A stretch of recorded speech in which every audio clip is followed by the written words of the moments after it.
Hello friends, मैं हूं सन्मय प्रकाश और आप देख रहे हैं यूट्यूब चैनल सरकारी जॉब न्यूज़। ये 9 नवंबर 2020 के इंपॉर्टेंट करंट अफेयर्स क्वेश्चन है। पीडीएफ अवेलेबल है विद नोट्स, एमसीक्यू है। इस वीडियो के डिस्क्रिप्शन में मिल जाएगा या आप इसे वीडियो खत्म होने से ठीक पहले मेरे बगल में जो डाउनलोड का लिंक आता है वहाँ से ले सकते हैं। कई सारे क्वेश्चन है और सबसे इंपॉर्टेंट पहला क्वेश्चन, किस मुस्लिम देश ने इस्लामिक पर्सनल लॉ में बदलाव किया है और इसके तहत वहाँ ऑनर किलिंग को अपराध घोषित किया गया, अविवाहित जोड़ों को साथ रहने की आज़ादी दी गई है और शराब पर जो प्रतिबंध था उसमें ढील दी गई है। बहुत इंपॉर्टेंट ये डिसीजन हुआ है। आंसर होगा यूएई यानी यूनाइटेड अरब अमीरात। तो इसके बारे में थोड़ा डिटेल बताते हैं। उससे पहले मैप में देख लेते हैं कि यूएई कहाँ पर है। तो आप वर्ल्ड मैप देख रहे हैं और सामने रहा प्यारा भारत। ओके, जब यहाँ से अरब की ओर चलेंगे, अरब कंट्रीज़ की ओर, तो ये सऊदी अरब के पास में यहाँ पर ये रहा यूएई यानी यूनाइटेड अरब अमीरात। ओके, यहीं पर देश का एक फाइनेंशियल हब हो चुका है एक दुबई, वो वहीं पर है यूएई में।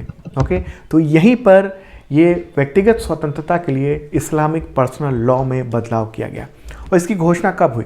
7 नवंबर 2020 को। ओके, और ऐसा होना यूएई जैसे इस्लामिक देश के लिए बहुत बड़ी बात मानी जा रही है। ओके, और इसलिए ये क्वेश्चन है।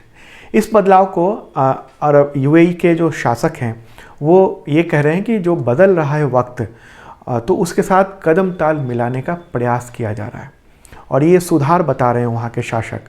और वहाँ के जो न्यूज एजेंसी है सरकारी, उसका कहना है कि इसका मकसद है देश की आर्थिक और सामाजिक प्रतिष्ठा को प्रोत्साहित करना। तो क्या क्या बदलाव हुए हैं पर्सनल लॉ में, मुस्लिम पर्सनल लॉ में यानी इस्लामिक पर्सनल लॉ में? देखिए, लिव इन रिलेशन पर नियम बदल गया है। अब देश में यानी यूएई में अविवाहित जोड़ों को साथ रहने की आज़ादी होगी, जबकि पहले ऐसा करना यूएई में अपराध था, लिव इन रिलेशन अपराध था। ओके, और जो संशोधित जो कानून है उसके तहत विदेशी की शादी, तलाक और विरासत जैसे जो मुद्दे हैं उन सब पर इस्लामिक शरिया अदालतों से एक तरह से अलग मामले की सुनवाई हो सकेगी। पहले ये था कि अगर विदेशी भी हैं, अगर वहाँ पर शादी है या कुछ भी ऐसी चीज़ें चल रही हैं, चाहे वो शादी हो, चाहे वो तलाक हो, चाहे विरासत से संबंधित कोई मुद्दा हो, तो शरिया अदालत में जाना पड़ता था, लेकिन अब ऐसा नहीं करना होगा। इसके अलावा क्या हुआ है इम्पॉर्टेंट, शराब पीने पर ढील दी गई है। देखिए, यूएई में कई शहरों में बार, क्लब इन सब है और वहाँ पर शराब उपलब्ध है, लेकिन इसके सेवन के लिए, ट्रांसपोर्ट के लिए और घर में रखने के लिए भी सरकार से लाइसेंस लेने की ज़रूरत पड़ती है। लाइसेंस सिर्फ दुकान खोलने के लिए नहीं लेनी पड़ती है, बल्कि शराब पीने के लिए भी वहाँ पर लाइसेंस लेना होता है। और मुसलमानों के लिए ये लाइसेंस नहीं मिलती थी, उनको शराब से दूर रखा गया था। तो अब जो है सबको शराब पीने की जो अनुमति मिल गई है। पहले मुसलमानों को शराब पीने पर सज़ा का प्रावधान था और बिना लाइसेंस के भी शराब पीने पर, दूसरे गैर मुसलमान के भी बिना लाइसेंस के शराब पीने पर सज़ा का प्रावधान। तो ये सब को अब नॉर्मल कर दिया गया है। देखिए, पहले भी शराब पीने पर थोड़ी सी ढील दी गई थी, कानून सख्त था, लेकिन उसको पूरी तरह से इम्प्लीमेंट नहीं किया जाता। अब जो है नियम में बदलाव करके एक तरह से ढील दे दी गई है शराब पीने को लेकर। ओके, अच्छा, एक सवाल उठता है कि यूएई जैसे देश में ऐसा क्यों किया गया, इस्लामिक पर्सनल लॉ में बदलाव क्यों किया गया? देखिए, होता क्या है कि वहाँ जो पर्यटक हैं, विदेशी कारोबारी हैं, उद्योग हैं, वो पूरी तरह से नहीं आ पा रहे थे, ऐसा विशेषज्ञों का कहना है। तो अब जो है, जो नियमों में ढील दी गई उसकी वजह से जो पर्यटक हैं, विदेशी कारोबारी है, उद्योग हैं, वो जो, क्योंकि ये सब पश्चिमी संस्कृति से ही जुड़े हुए लोग हैं, तो वो उनको एक तरह से जगह दी गई है पश्चिमी संस्कृति को। और एक और बात है कि यूएई और इजराइल के बीच में अभी हाल में संबंध बेहतर हुए हैं। अमेरिका में एक ऐतिहासिक डील हुई और उसी के बाद ये कदम उठाया गया है। यूएई ये चाहता है कि इजराइल के जो कारोबारी हैं, बिजनेसमैन हैं, वो वहाँ पर आएँ, रहें और बिजनेस करें, ताकि यूएई की जो इकॉनमी है वो और बेहतर हो। तो इन सब के लिए भी एक तरह से माहौल बनाने के लिए ये सब किया गया है।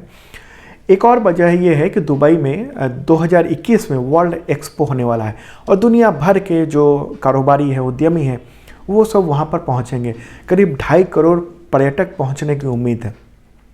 हालांकि ये इसी साल होना था अक्टूबर में, लेकिन कोविड-19 की वजह से इसको 2021 तक के लिए बढ़ा दिया गया। तो उसको देखते हुए भी इस्लामिक पर्सनल लॉ में ये बदलाव किया गया है। ओके, तो एक इम्पॉर्टेंट बात है, यूएई के प्रधानमंत्री कौन है? बड़ा लंबा नाम है, शेख मोहम्मद बिन राशिद अल मख्तूम। राजधानी क्या है? Abu Dhabi. मुद्रा क्या है? संयुक्त अरब अमीरात दिरहम। इम्पॉर्टेंट बात थी, इसलिए मैंने इस टॉपिक को थोड़ा सा डिटेल में बताया। अगला क्वेश्चन लेते हैं, ये भी इम्पॉर्टेंट है। एनसीआर और आसपास के क्षेत्रों में वायु गुणवत्ता प्रबंधन के लिए आयोग, इंग्लिश में कहेंगे commission for air quality management in national capital region and adjoining areas, यानी CAQM, तो उसके पहले अध्यक्ष कौन है? पहले चेयरमैन कौन है? कोई भी पहला क्वेश्चन होता है इंपॉर्टेंट तो हो ही जाता है। आंसर होगा MM कुट्टी। ओके, अभी हाल ही में केंद्र सरकार की जो प्रधानमंत्री के नेतृत्व में जो नियुक्ति समिति होती है कैबिनेट की, तो उसी ने इस अपॉइंटमेंट को मंजूरी दी है। कौन है MM कुट्टी? वो ministry of petroleum and natural gas के सेक्रेटरी रह चुके हैं। इसके अलावा दिल्ली के चीफ सेक्रेटरी भी रह चुके हैं। 1985 बैच के IAS अधिकारी रह चुके हैं वो। तो आयोग के अध्यक्ष के तौर पर उनका कार्यकाल 3 साल का होगा और पूर्णकालिक सदस्य भी बनाए गए हैं, अदर सदस्य भी बनाए गए हैं। जैसे अरविंद कुमार नौटियाल को पूर्णकालिक सदस्य बनाया गया है। पर्यावरण, वन एवं जलवायु परिवर्तन मंत्रालय के संयुक्त सचिव हैं। एक तकनीकी सदस्य भी बनाया गया है, प्रोफेसर मुकेश खरे IIT के हैं। इसके अलावा KJ रमेश जो कि भारत मौसम विज्ञान विभाग के पूर्व DG हैं, तो उनको भी बनाया गया है। गैर सरकारी सदस्य में जैसे अजय माथुर को बनाया गया है, वो द एनर्जी रिसोर्सेज इंस्टीट्यूट के DG हैं। आशीष धवन को भी जगह दी गई है, वो वायु प्रदूषण एक्शन ग्रुप के मेंबर हैं। इसके अलावा 9 पदेन सदस्य होंगे, वो अलग अलग राज्यों से होंगे, जैसे कि दिल्ली, पंजाब, राजस्थान, हरियाणा और उत्तर प्रदेश, इन सब से वो जुड़े होंगे। और आपको बता दूं कि ये जो आयोग है उसको बनाने के लिए, कमीशन बनाने के लिए केंद्र सरकार ने पिछले महीने ही यानी अक्टूबर में एक ऑर्डिनेंस पास किया था, तो उसके तहत इसको बनाया गया है। क्यों इसकी ज़रूरत पड़ी? देखिए, दिल्ली में पॉल्यूशन बहुत ज़्यादा है, वहाँ तो कई सारी तस्वीरें भी देखने को मिली है जिसमें देखना भी दूर का बहुत मुश्किल है, और वो पॉल्यूशन धीरे धीरे दूसरे क्षेत्रों में भी बढ़ता जा रहा है। तो इन्हीं पर एक तरह से रोक लगाने के लिए ये आयोग बनाया गया है, और तमाम जो तो 2-3 राज्य हैं और राष्ट्रीय राजधानी है, वहाँ पर पॉल्यूशन कंट्रोल करने के जो तमाम उपाय हैं उन सब पर सुझाव देगा और सख्ती से कानून को लागू भी करवाने का काम करेगा। अगला क्वेश्चन लेते हैं, उससे पहले बता दूं कि 2020 का करंट अफेयर्स अवेलेबल है विद नोट्स है जनवरी से अक्टूबर तक का। ओके, तो MCQ है, करीब 1200 है, बहुत इंपॉर्टेंट है। डिटेल में जैसे मैं बताता हूँ वैसे ही उसमें नोट्स दिया हुआ है, तो डिस्क्रिप्शन में देख लेना, PDF मिल जाएगा। 2019 का भी करंट अफेयर्स अवेलेबल है, उसका बुक भी है अमेजन पे, और हाँ, हिंदी इंग्लिश दोनों में PDF है, देख सकते हो। अगला क्वेश्चन लेते हैं, तटीय सुरक्षा अभ्यास यानी कोस्टल सिक्योरिटी एक्सरसाइज नाम है सागर कवच, वो 5 से 6 नवंबर 2020 को किस जगह पर आयोजित हुआ है? आंसर होगा ओडिशा का पारादीप तट, वहाँ पर हुआ है।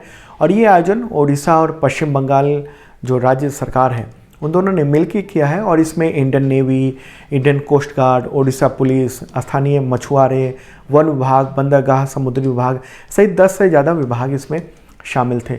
और सागर कवच जो है वो नाम आप ध्यान रखना, क्योंकि ये अलग अलग महीने में अलग अलग जगह होता रहता है। जैसे अक्टूबर में ही 8 और 9 अक्टूबर को सागर कवच अभ्यास हुआ था, कर्नाटक, केरल और लक्षद्वीप पर एक्सरसाइज किया गया था। तो यहाँ सवाल उठता है कि ये तटीय सुरक्षा क्यों जरूरी है, कोस्टल सिक्योरिटी क्यों जरूरी है? देखिए, आपको याद होगा मुंबई में जो आतंकी हमला हुआ था 2008 में, उस वक्त जो आतंकवादी है वो समुद्र के रास्ते ही भारत में घुसे थे, और इसी वजह से सागर कवच जो अभ्यास है बहुत इम्पॉर्टेंट है। ये हर साल होता है और हर साल अलग अलग जगहों पर कुछ कुछ महीने में होता रहता है। तो ये सागर कवच इम्पॉर्टेंट है, ये इसलिए होता है ताकि घुसपैठ जो है, मुंबई हमले जैसा जो घुसपैठ हुआ था उस दौरान, उन पर रोकथाम लगाई जा सके, कंट्रोल किया जा सके। ओके, तो ये एक इम्पॉर्टेंट बात थी जो आपको जाननी चाहिए थी। अगला क्वेश्चन लेते हैं, दुनिया का सबसे बड़ा हाथी पुनर्वास केंद्र किस राज्य में तैयार हो रहा है? दुनिया का सबसे बड़ा हाथी पुनर्वास केंद्र, एलिफेंट रिहेबिलिटेशन सेंटर, दुनिया का सबसे बड़ा। आंसर होगा केरल। केरल में कहाँ पर? कोट्टूर में, ये आप ध्यान रखना। ओके, और ये काम कौन करवा रहा है? Kerala infrastructure fund board, KIIFB उसके फाइनेंशियल असिस्टेंस से ये तैयार हो रहा है। 108 करोड़ की लागत है। ओके, और इसमें हाथी की देखभाल, इलाज, ये सब ट्रीटमेंट वगैरह सब कराया जाएगा और फरवरी 2021 में ये ऑपरेशनल हो जाएगा। द हिंदू में इस पर एक रिपोर्ट आई थी कि उस पर काम प्रगति पर है, तो मैंने सोचा ये क्वेश्चन जरूर होना चाहिए आपके ध्यान में। ओके, तो केरल इंफ्रास्ट्रक्चर इन्वेस्टमेंट बोर्ड ये करवा रहा है, तो उसके चेयरमैन कौन है? PV जैन, जो केरल के चीफ मिनिस्टर हैं। मुख्यालय कहाँ है? तिरुवनंतपुरम, केरल में। अगला क्वेश्चन लेते हैं। किस बॉलीवुड अभिनेता को कोरोना में उनके राहत प्रयास के लिए महाराष्ट्र के गवर्नर ने भारत रत्न डॉक्टर अंबेडकर पुरस्कार से सम्मानित किया? कोरोना काल में, अभी जो कोविड-19 का वक्त चल रहा है, पेंडेमिक चल रहा है, उसमें बेहतर काम के लिए ये अवार्ड दिया गया। किसे? आंसर होगा सुनील शेट्टी। देखिए 7 नवंबर को महाराष्ट्र के राजभवन में राज्यपाल जो है भगत सिंह कोश्यारी, उन्होंने ये सम्मान दिया है। देखिए सुनील शेट्टी ने लॉकडाउन के दौरान महिलाओं, पशुओं, इन सब को लेकर काफ़ी काम किया। मुंबई के डब्बों वालों की काफ़ी मदद की, क्योंकि डब्बों वालों का जो सारा काम था लॉकडाउन के दौरान सब बंद हो गया था, अभी भी काफ़ी इफेक्टेड है, तो उनकी मदद की थी और चुपचाप रहते हुए मदद की थी, मतलब साइलेंटली मदद की थी, तो इसलिए ये अवार्ड उनको मिला है। ओके, उन्होंने ये नहीं बताया, जिक्र नहीं किया कि हम बहुत बड़ा काम कर रहे हैं, लेकिन उन्होंने काफ़ी मदद की। ओके, तो ये एक इम्पॉर्टेंट बात है। महाराष्ट्र की बात ही हो रही है, मुख्यमंत्री कौन है? उद्धव ठाकरे। अगला क्वेश्चन लेते हैं। राष्ट्रीय विधिक सेवा दिवस ये कब मनाया जाता है? National legal service day. Answer होगा 9 नवंबर। ये भी ध्यान रखने की बात है, 9 नवंबर को ये आयोजित होता है और ख़ास तौर पर ये गरीबों, पिछड़े, अशिक्षित ये जो लोग हैं उनको, उन तक जो न्याय है वो पहुंचाने के लिए ये दिवस मनाया जाता है। और सबको, जो भी व्यक्ति हैं ज़रूरतमंद, उनको जो है न्याय मिल सके, उसके लिए ये सुप्रीम कोर्ट ने इसकी स्थापना की थी, मतलब विधिक सेवा की, और ये दिवस मनाया जाता है विधिक सेवा। अगला क्वेश्चन लेते हैं। संयुक्त राष्ट्र ने परमाणु निरस्त्रीकरण पर किस देश के 2 प्रस्तावों को नवंबर 2020 में अपना लिया है? आंसर होगा भारत। भारत ने 2 प्रस्ताव दिए थे, परमाणु हथियारों के उपयोग पर प्रतिबंध और न्यूक्लियर जो खतरे हैं उसको कम करने के लिए 2 संकल्प थे। क्या कहते हैं उसको, इंग्लिश में क्या कहेंगे? तो रेड्यूसिंग न्यूक्लियर डेंजर और convention on prohibition of the use of nuclear weapons. तो इसको एक तरह से स्वीकार कर लिया। 3 नवंबर को संयुक्त राष्ट्र महासभा की जो फर्स्ट कमेटी होती है, पहली समिति होती है, उसमें ये प्रस्ताव पास कर लिया गया है। देखिए जो यूनाइटेड नेशंस का जो असेंबली है, उसकी जो फर्स्ट कमेटी है वही ये परमाणु निरस्त्रीकरण इस सब मुद्दों को देखती है और उसने ये स्वीकार किया है, तो एक इम्पॉर्टेंट बात है। अगला क्वेश्चन लेते हैं, ये भी इम्पॉर्टेंट है। प्रधानमंत्री नरेंद्र मोदी ने 8 नवंबर को वीडियो कॉन्फ्रेंसिंग के जरिए रोपैक्स फेरी सेवाओं का उद्घाटन किया। तो ये सेवा किस राज्य में शुरू की गई है? आंसर होगा गुजरात। गुजरात के सूरत और सौराष्ट्र के बीच में ये रोपैक्स फेरी सेवाओं का उद्घाटन किया गया, प्रधानमंत्री नरेंद्र मोदी ने किया। और इससे क्या फ़र्क पड़ेगा? तो फ़र्क ये पड़ेगा कि सौराष्ट्र का जो भावनगर के जो घोघा एक जगह है, वहाँ से सूरत के हजारा तक जो समुद्री मार्ग का लोग इस्तेमाल कर सकेंगे। पहले वहाँ तक जाने के लिए 375 किलोमीटर की यात्रा करनी पड़ती थी, लेकिन अब इस सर्विस के शुरू होने से मात्र ये डिस्टेंस 90 किलोमीटर रह जाएगा। पहले 10 से 12 घंटे लगते थे, अब वो 3-4 घंटे में पूरा हो जाएगा। तो इसकी लागत जो है वो 25 करोड़ रुपए आई है। ओके, चलिए आगे बढ़ते हैं और अगला क्वेश्चन लेते हैं। सेबी ने म्यूचुअल फंड की विदेशी निवेश की कैप सीमा $300 मिलियन से बढ़ाकर कितना कर दिया है? कैप मतलब उतना ही तक विदेशी निवेश जो है वो म्यूचुअल फंड में आ सकता था पहले $300 तक, तो अब कितना कर दिया गया? आंसर होगा $600 मिलियन, यानी $600 मिलियन।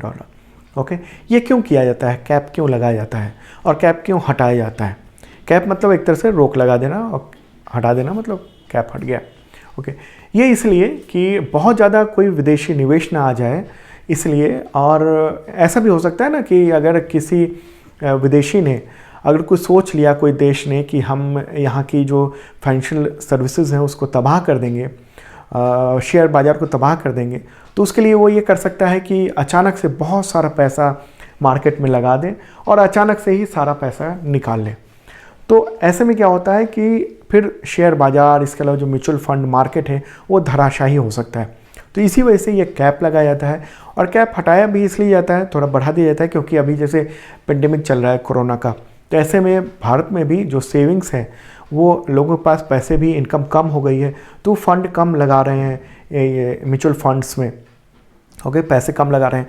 तो म्यूचुअल फंड के जो रेट हैं वो बिल्कुल गिर ना जाएँ, वो संभल ही रहे, इसलिए सरकार ने इसको बढ़ा दिया है, ये कैप को बढ़ा दिया गया। ओके, तो ये सब डिसीजन जो है सेबी ने लिया है। सेबी का फुल फॉर्म क्या है? हिंदी में है भारतीय प्रतिभूति और विनिमय बोर्ड, इंग्लिश में कहेंगे इसे the security and exchange board of India. स्थापना कब हुई थी? 1992 में। मुख्यालय कहाँ है? मुंबई में। और चेयरपर्सन कौन है? चेयरमैन सेबी के अजय त्यागी, ये भी ध्यान रखने की बात। अगला क्वेश्चन लेते हैं। किस राज्य सरकार ने बैटरी चलित वाहनों पर 10% टैक्स छूट जो है वो नवंबर 2020 से देने का ऐलान किया है?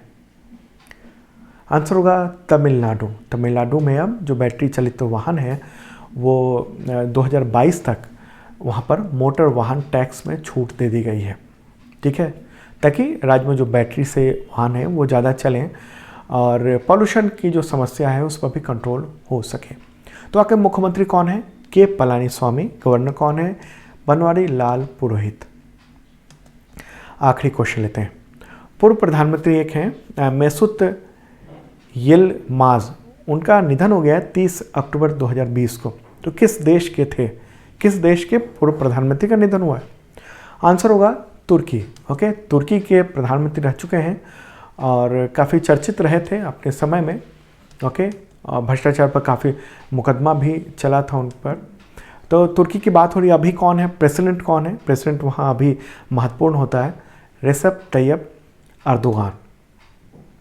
तो दोस्तों ये था इंपॉर्टेंट करंट अफेयर्स। कैसा लगा ज़रूर बताना। PDF अवेलेबल हो गया है मेरे बगल में, क्लिक कीजिए डाउनलोड के लिए, या आप डिस्क्रिप्शन से भी डाउनलोड कर सकते हैं, वहाँ और भी PDF अवेलेबल है।